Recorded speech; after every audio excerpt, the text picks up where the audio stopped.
খুব বিকৃত ক্যাপশন দিয়ে ছোট ছোট ক্লিপস করে খুব ইরেলেভেন্ট জিনিসপত্র আপলোড করা হয়। এটা আসলে আমাদের জন্য খুবই আনকমফোর্টেবল এবং মানে এটা এক ধরনের হ্যারাসমেন্ট। বাংলাদেশে এত বড় একটা রাজনৈতিক দল হওয়া সত্ত্বেও যখন তাদের কোনো সাপোর্টার, আমি কর্মীও ধরলাম না, হয়তো সাপোর্টার, তারা যখন এরকম ধরনের রেসপন্সিবল একটা কাজ করে, সেখানে আমি মনে করি যে বড় রাজনৈতিক দল হিসাবে একটা নিদর্শন স্থাপন করার জন্য হলেও আমাকে অ্যাটলিস্ট অ্যাপ্রোচ করে ওনারা এই জিনিসটার বিষয়ে ক্লারিফিকেশন দিতে পারতেন। কেউ সেটা করেননি। উল্টা আমি দেখেছি যে আমাকে বিভিন্নভাবে ওইটা রিশেয়ার রিপোস্ট করে করে আরও বেশি হ্যারাস করা হচ্ছে, এবং এই যে কন্টিনিউয়াসলি আমাকে হ্যারাস করা হচ্ছে, তার উপরে আমার ফিচার্স ইউজ করে, আমার ছবি দিয়ে এআই ইনডিউস করে, এআইকে ইউজ করে এনেবল করে এরকম বিকৃত ছবি এবং ভালগার ছবি বানানো, এটার এগেনস্টে আমি আজকে আসলে মামলাটা দায়ের করি সাইবার সুরক্ষা আইনে। অনেকবার চিন্তা করেছি আদৌ মামলা করব কি করব না, কি করব। আমার আসলে জুলাইয়ের পরবর্তী সময় থেকে এরকম বিভিন্ন সময়ে আমাকে নিয়ে বিভিন্ন ধরনের কন্টেন্ট আপনারা অলরেডি দেখে ফেলেছেন, যেগুলো আপনারাও জানেন, অন্যরাও হয়তো বুঝে যেগুলো ফেক। অ্যান্ড এটা বোঝা সত্ত্বেও আসলে আমি দেখেছি যে এগুলাকে বারবার জিইয়ে রাখা হয়, এবং আমি আমার প্রশাসনিক জায়গা থেকে বা আমি আমার একাডেমিক জায়গা থেকে কিছু বললে, কিছু করলে সেটাকে তো আমি ওন করে বলি, আমি তো বলি যে আচ্ছা ঠিক আছে, এটা this is what is happening. আমি সত্যটা তুলে ধরলেই সেটা আসলে সত্য তো সত্য, এটা কারো এগেন্সি যাবে, কারো ফরে যাবে, সেটা তো আমার দেখার বিষয় না, আমি তো কাজে আছি।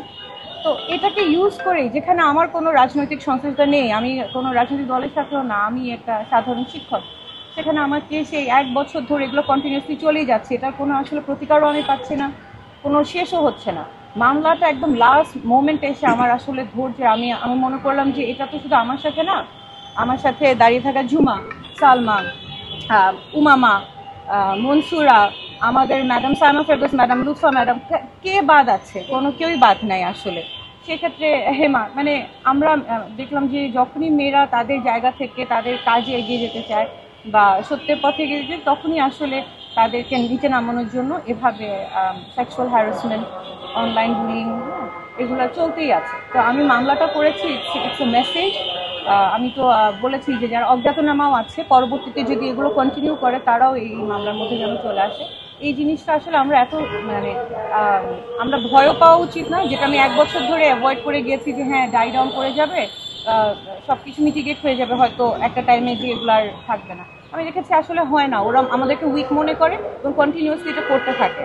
ইট ইজ ওয়াই আমি মনে করেছি যে it is time to step up. আমি আসলে আমার জায়গা থেকে আমি একলা না, আমার সাথে যত নারী শিক্ষার্থী আছে যারা পলিটিক্যালি আর সোশ্যালি অ্যাক্টিভিজম করে, তারা সবাই একই জিনিসের আসলে ভিকটিম হচ্ছে। সেটা হচ্ছে যে খুব বিকৃত ক্যাপশন দিয়ে ছোট ছোট ক্লিপস করে খুব ইরেলেভেন্ট জিনিসপত্র আপলোড করা হয়। এটা আসলে আমাদের জন্য খুবই আনকমফোর্টেবল এবং মানে এটা এক ধরনের হ্যারাসমেন্ট।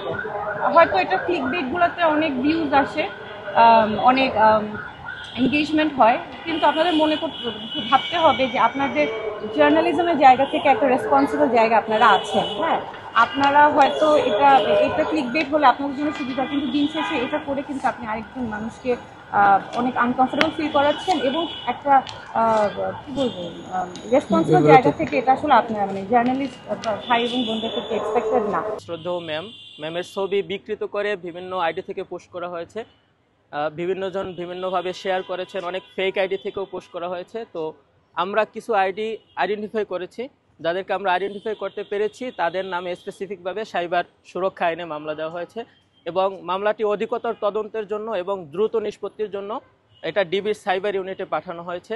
তো আমরা স্পেসিফিক কিছু ব্যক্তির নামে বিবাদী হিসেবে মামলা করেছি এবং অজ্ঞাতনামা মামলা করেছি। লিলি বিউটি সোপ, যার অ্যান্টি এজিং গুণ তারুণ্য ধরে রেখে ত্বকে করে উজ্জ্বল, তারুণ্যময় উজ্জ্বল ত্বকের জন্য। রিমার্ক।